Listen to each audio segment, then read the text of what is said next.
Welcome to the SDA Housing Podcast, brought to you by NDIS Property Australia.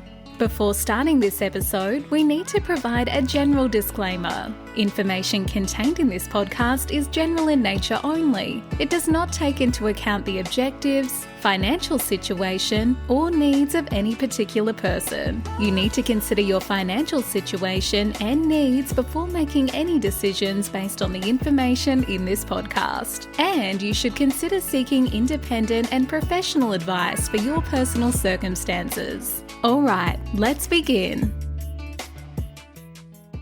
Hello, everybody. My name is Matthew, and you're listening to the SDA Housing Podcast, a show that explains, highlights, and brings awareness to all things SDA in this ever-changing NDIS world. Today, I'm joined by Dominic Kennedy, who works with JCT Assistive Technology. Hi, Dom. How are you doing today? Hey, Matt. I'm well, thank you. Thanks for having me.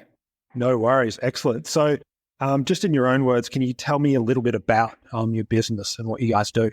Yeah, sure. So JCT we're essentially a IT company, but we produce and install the hardware and software that runs the communications equipment in healthcare facilities, if you like. And we've been doing that, so we're in our 22nd year now of operation. Okay, excellent. And what was the kind of precursor to starting the business, or how did it come about? Yeah, sure. I mean, the company was originally founded by a gentleman who absolutely no longer works for the organisation. It was a long time ago now. And since then, we've come on board and over the course of the past 22 years, procured some other organisations to sort of upskill the organisation, if you like, and has allowed us to enter other areas of the healthcare sector. Excellent. No worries. And I suppose your system, there's from what I understand, there's a paging platform and a nurse call system. Is that correct? Yeah, that's right. So traditionally, JCT has been producing nurse call systems. That's really the company's bread and butter. It's something we've been doing since the company's inception, and it's still something that we do to this day. And of course, all the software that runs those nurse call systems as well, something that we still very much are a part of. But there is also the assistive technology component to the business as well. And we've been doing that for, pre-NDIS. So sort of going on 10 years now in terms of our assistive technology. Okay, wow. Yeah, excellent. Because my next question was, how's your technology used in kind of an SDA or NDIS setting, I suppose? Yeah, certainly. So we coordinate and install and design, for that matter, much of the home automation, if you like, and the software component of NDIS development. So I suppose, to give you an example, much of the UPS and the battery backup component of these builds, all the way through to door automation, the communications equipment, and also the automation component of the project. Oh wow! So that's a lot. That's a lot more than I thought. Kind of when I first thought about your business, because those components would kind of set you guys apart, I suppose. Because I don't imagine too many organisations that do assistive technology would go the entire route with backup generators. Or we take on a lot. There's no doubt about that. It's very easy to try and be everything to everybody, but we do have a fair bit of experience in doing it. And I mean, the best way that I could probably describe it is most of our work fits within the electrical package of a project. So everything that you would generally find in the electrical package, we're doing, as well as the electrical component of it as well, in the event that the builder or the developer chooses us to take on the whole part of the project here. Okay, excellent. And how does you must have competitors in this space? How does your product, I suppose, how's it different? What are the advantages of what you do? How do you see yourself as kind of setting yourself apart from other people in the industry? Yeah, it's a good question, and you're right. There are a lot of competitors in this space, and I suspect there's going to be more and more as the NDIS really sort of gets a foothold in the market.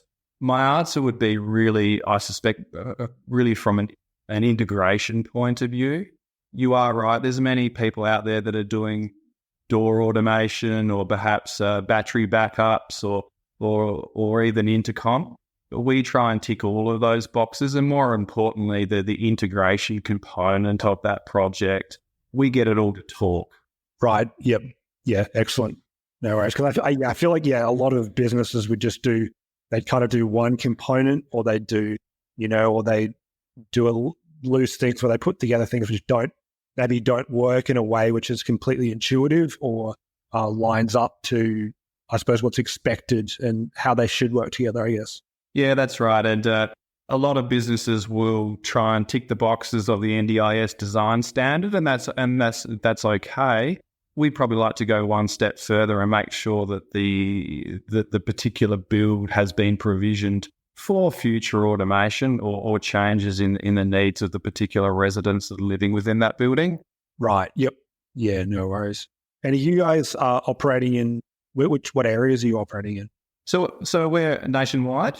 We've got a presence in every state and territory in the country. Our head office and our main warehouse is here in Adelaide and always has been. But we've got a presence in every state and territory. So we've got satellite offices in all of those areas. But quite often, depending on the size of the project, it's quite possible that our technicians, for example, might hop on an aeroplane or jump in the car, depending on where that particular project is, and head over. If not, it'll be the technicians working out of that particular satellite office. Okay, no worries. How do you actually find the market in terms of SDA doing assistive technology in SDA homes in South Australia? Yeah, it's a funny one in South Australia. We've come across some developments where I think the standard of work has been a little undesirable, would probably be the best way of putting it. But on the same token, we've worked with some developers and some builders that are probably doing some of the best stuff we've seen in the country. So I think there is the polar opposites, really. I think there's some builders and some developers out there that are really doing amazing stuff and have a really, really good idea of the design standards and also what they want to have in their developments. So yeah, there's a bit of both. Yeah, because that's kind of what we've noticed, because I feel like the South Australian market is a lot less mature compared to, say, Queensland, New South Wales, and some parts of Victoria. But at the same time, there's the opportunity there to kind of learn from, I guess, the learnings that have occurred in the other states to put forth like a better solution, I suppose. Yeah, I would agree with that. What I would say that I suspect that in the states where some of the developers are probably less educated in this area, I think they're quickly catching up. Yeah. And it won't take too long before they are on par with many other developers around the country. But yeah, I certainly agree with that. The one thing I'll probably say to that is where I think South Australia led the way in some respects is actually from the state government many years ago, where they actually implemented some very large projects, and JCT was involved in some of those, where they were installing assistive technology into government-funded houses. And this is well before the NDIS. So our government, our state government here, I think, was well ahead of the curve when it came to assistive technology. That's really interesting. So since you guys started, how many houses have you, or I suppose SDAs have you outfitted with your technology? Yeah, so as a whole, JCT has just a tickle over 300 installations across the country in terms of all of our technology. That includes nurse call systems, paging systems, software systems, and assistive technology. Of that, we're sort of just a dash over 60 houses now that have NDIS technology within them. And when I say houses, some of them aren't just houses. Some of those projects are, sort of multi-story, multi-apartment developments. Right. Yep. Yeah. So that would be, we have a collection. So in a situation like that, would you have, I suppose, integration towards a central hub for like the units in the establishment or whatnot? 100%. Yeah. So in a project, that particularly is multi-level and multi-apartment, typically we will install one of our head ends and the relevant software to run everything within that building, correct? So that engine will be running everything from the CCTV, the access control, door automation, for example, and of course all the assistive technology within each apartment. Right. Yeah. Awesome. Yeah, that's excellent. So do you find any particular technology is more sought after, or people I suppose are looking for it more, or that you feel that the market really yearns for, I suppose? Yeah, I think the key one, look, what we're finding is that most of the developers and the builders and even the consulting engineers, for example, that are involved in these projects, the first things first, they want to make sure that they are ticking all the boxes of the NDIS design standard. And that's a no-brainer, and including the best practices within that standard as well are very important. Above and beyond that, the thing that we're finding, I think the one thing that is the most critical and the most important is ensuring that the building is well provisioned for future technology. The provisioning component of these builds is just so important, whereas there might not be certain technology within a building to start off with. It's quite possible in the future that whatever resident or client that's living within that residency may need or may require other technology that wasn't in place at the beginning. And if that has been provisioned for properly and properly designed, well, then there's no problems. Yeah, because we often comment on the need for future provisioning for houses, because ultimately, compared to the onset of SDA and NDIS, there's been a lot of changes in terms of what people require and then also what they expect in terms of the technology and provisioning for a house. And it's very much anticipated that's going to obviously change immensely in the next decade, 2 decades, because I feel like NDIS is still in its early days in terms of how the government and people who are active stakeholders in the community think about it. Agreed. It's certainly still finding its way, and the NDIS and the design standards that we all need to adhere to will, with no doubt, be changing over the next decade, and I suspect it will be changing quite dramatically. And when those changes do occur, we want to make sure from a technology provider, and also to ensure that our clients, their developments have been well provisioned in the event that there's quite possibly quite a large fundamental change in what is required within the requirements. Yeah, excellent. And in terms of your role and what you do you ever I suppose liaise or speak with participants or active users of your technology and get their feedback on how they find the technology, how they find the systems you integrate?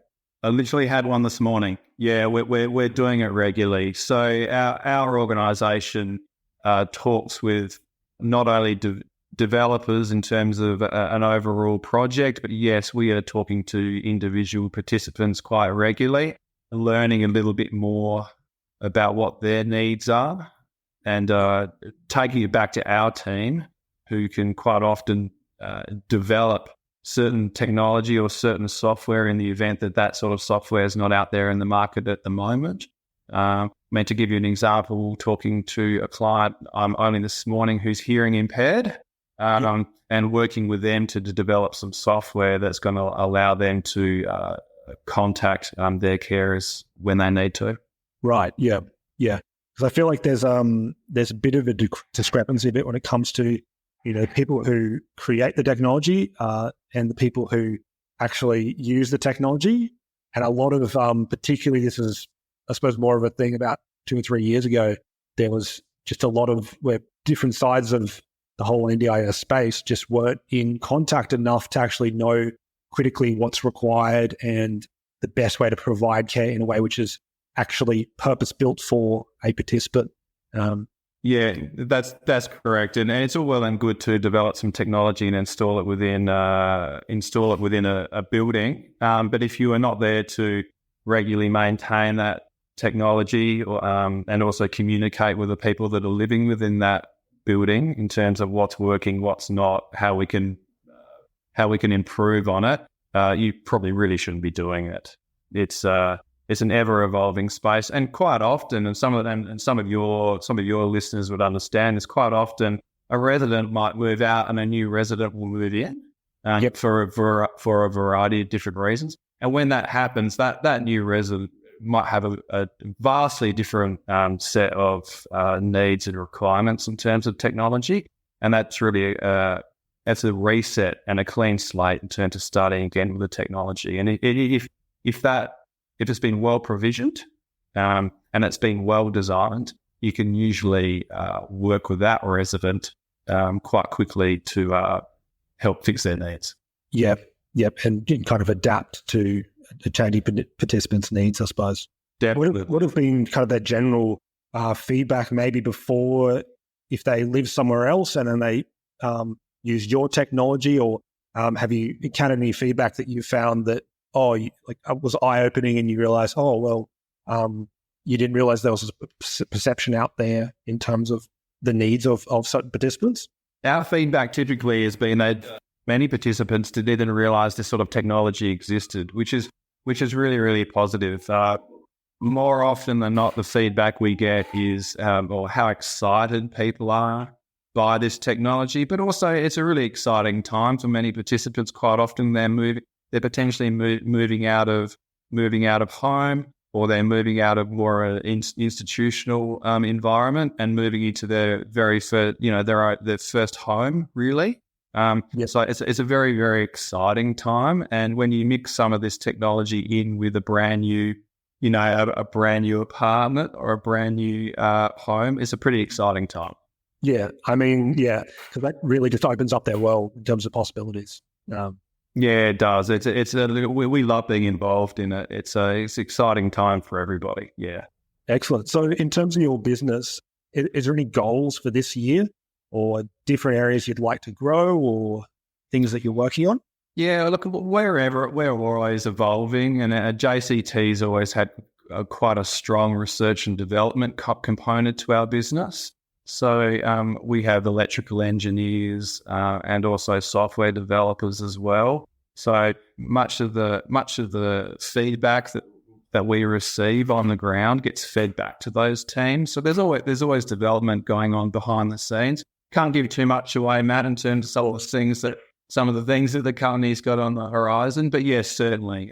Look, I think this year, or what's left of 2023, certainly we're focusing on the assistive technology side of our business, and also finishing off some projects that we've already commenced with some of our clients. So it's full steam ahead. Excellent. Awesome. Yeah. I suppose this is a more broader question. Is there any changes you'd like to see to the NDIS in terms of as they relate to your business? Yeah, I'd probably revert back to the design standard. I think everyone can probably agree that the design standard is fairly ambiguous. It was written obviously a few years ago now, and it's probably due to be rewritten in certain areas. And as a technology provider, we would be all for that. It is quite an ambiguous document, and I think there's been probably enough water under the bridge now to work on areas of the design standard and make sure that it's more appropriate. That would probably be one thing. Yeah. Excellent. Yeah, because I feel the same way, where we've probably had enough data and enough information at this stage to kind of rework it, work out kind of what's working, what's not, to more of a formalized or unambiguous set of standards, I suppose. Yeah, we definitely agree with that for sure. Yep. And if someone was, going to use your technology to, invest, for instance, creating a new SDA project, would you have any advice for them?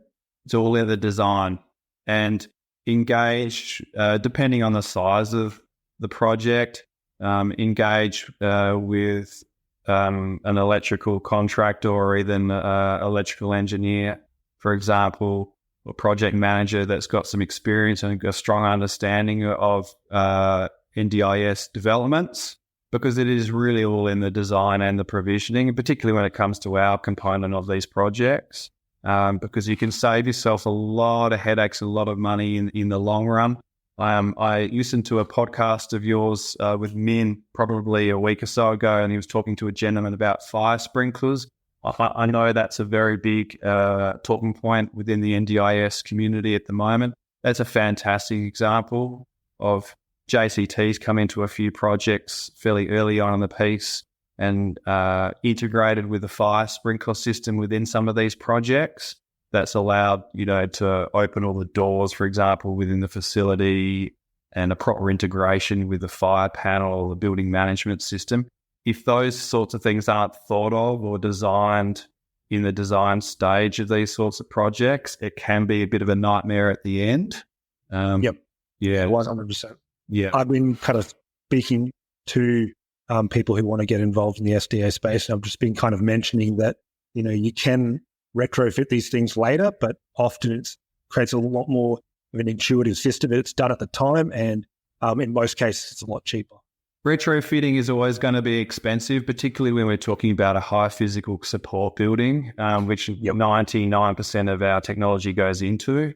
Retrofitting components, cabling, electrical wiring, these sorts of things can be a very expensive exercise, given that, as we know, fire sprinkler systems and particularly high physical buildings have a lot of fire redundancies in place. It's not just that easy just to recable something. So if these sorts of things are thought of and designed within the design stage, yes, you can save yourself a lot of dramas. So in the case of someone, say, approaching you for your services, when should they approach you, or what would be the first steps to doing that? Yeah, it's a good question. We get approached at a number of different stages. Like I said, we've been approached.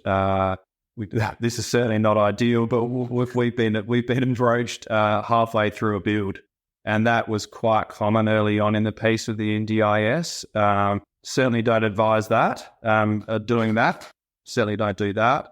But typically, when builders, for example, or architects are designing the actual building itself, if you'd like to engage JCT at that time, we'll actually take a fairly consultative and advisory role in terms of the technology. That's generally the best way to do it. We quite often work hand in hand and directly with the electrician and the builder. That's awesome. Yeah, to integrate, like you said. Yeah. Yeah, that's it. Because if it's done after the fact, and like I said, we've seen plenty of examples where it's been done after the fact. Look, I've witnessed high physical support builds, for example, that are actually missing fairly large components of the technology requirement. So, and like we've already mentioned, retrofitting those sometimes can be very, very challenging. So the best thing to do is really during the design of the actual build itself. Yep. Yeah, I would have assumed that. Yeah, excellent. Awesome. It's been great talking today, Dominic. Would you like to maybe just speak on how people can get in contact with you if they're curious about what you guys do, or they want to get you guys involved in their project? Yeah, certainly. I mean, there's a number of different mechanisms in terms of contacting JCT. The best way to do it is via our website, where there's some contact forms there on our contact page. We've got support at jct.com.au is a great email, just to flick an email through an inquiry, and a member of our team will get it and distribute it off to the right department.